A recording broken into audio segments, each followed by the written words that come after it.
मंगत राव एक बहुत गरीब इंसान था। एक सेठ के यहाँ काम कर रहा था, पर सेठ बहुत खराब आदमी। नहीं, मैंने खेत का सारा काम पूरा कर दिया है जमींदार साहब, इसीलिए बस अब खाना खाने जा रहा हूँ।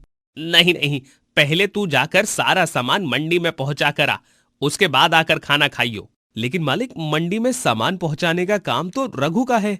हाँ, लेकिन आज उसे मैंने किसी और काम के लिए भेजा है। ठीक है मालिक, मैं मंडी में सामान पहुंचा दूंगा, लेकिन पहले मुझे खाना खा लेने दीजिए। बहुत भूख लगी है, मैंने सुबह से कुछ नहीं खाया है। मैंने तुझसे एक बार कहा ना कि जब तक मंडी में सामान नहीं पहुंच जाएगा तब तक तू खाना नहीं खाएगा। लगता करोगा, जरा ध्यान रखा करो जमींदार साहब। वो तो अच्छा हुआ कि ये हमारे सामने बेहोश हुआ। अगर कहीं रास्ते में गाड़ी चलाते हुए इसे चक्कर आ गए होते ना, तो ना जाने क्या हादसा हो जाता। जमींदार को मुझे मेरी आज की दिहाड़ी दे दीजिए, घर पर आटा और दाल लेकर जानी है। कोई दिहाड़ी नहीं मिलेगी तुझे। पूरे बाजार में मुझे बदनाम करवा दिया कि जमींदार अपने नौकरों से जानवरों की तरह काम करवाता है, इसीलिए उसके नौकर बीच बाजार में बेहोश होकर गिरे जा रहे हैं। जा, आज तुझे कोई पैसा नहीं मिलेगा। ऐसा मत कीजिए मालिक। मंगत राव का हाथ जोड़ता है, चलिए बाहर निकाल देते हैं। आ गए आप। हाँ, आ गया शांति। आप बैठिए, मैं आपके लिए पानी लेकर आती हूँ। इन्हें पानी बाद में देना, पहले आप मुझे दिहाड़ी के पैसे दीजिए, मुझे कुछ सामान लेकर आना है। बहू, पहले उन्हें 2 घड़ी चैन की सांस तो ले लेने दे। ए बुढ़िया, तू जाकर रसोई में खाना बना, मुझे ज्यादा ज्ञान मत सिखा। लाओ जल्दी दिहाड़ी के आज के पैसे दो। आज जमींदार साहब ने मुझे कोई दिहाड़ी नहीं दी। मेरे पास कोई पैसे नहीं है बहू।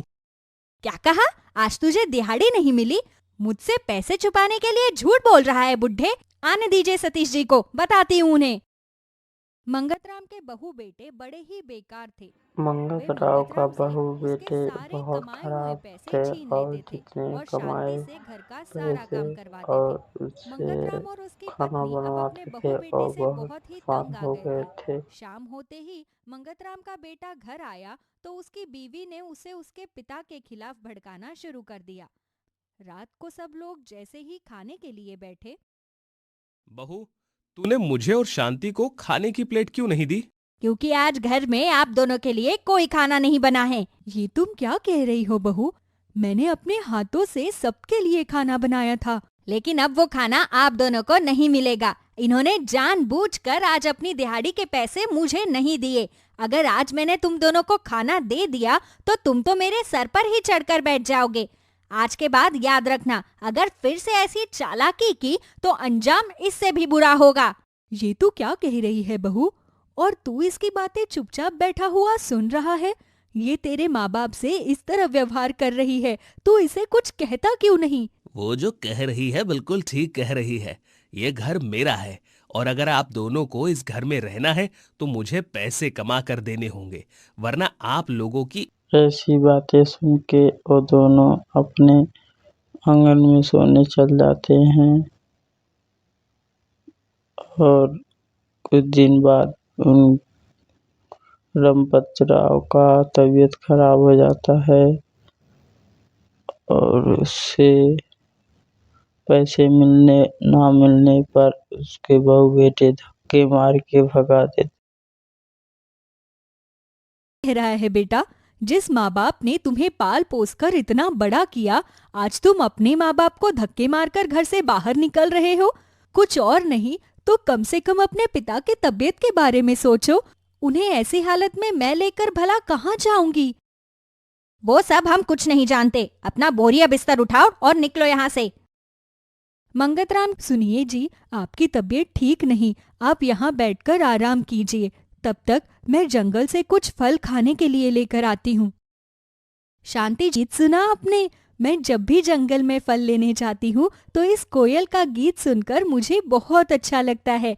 आज मैंने ऐसे ही कहा कि काश ये कोयल मेरे साथ मेरी झोपड़ी तक चलती, और देखिए ये तो सच में मेरे साथ साथ आ गई। काश जैसे तुम्हारी ये इच्छा पूरी हो गई, वैसे ही हमारी हर इच्छा पूरी हो जाती। इतनी मेहनत करके अपने खून पसीने की कमाई से हमने वो घर बनाया था, और बच्चों ने एक ही पल में हमें उस घर से निकाल दिया।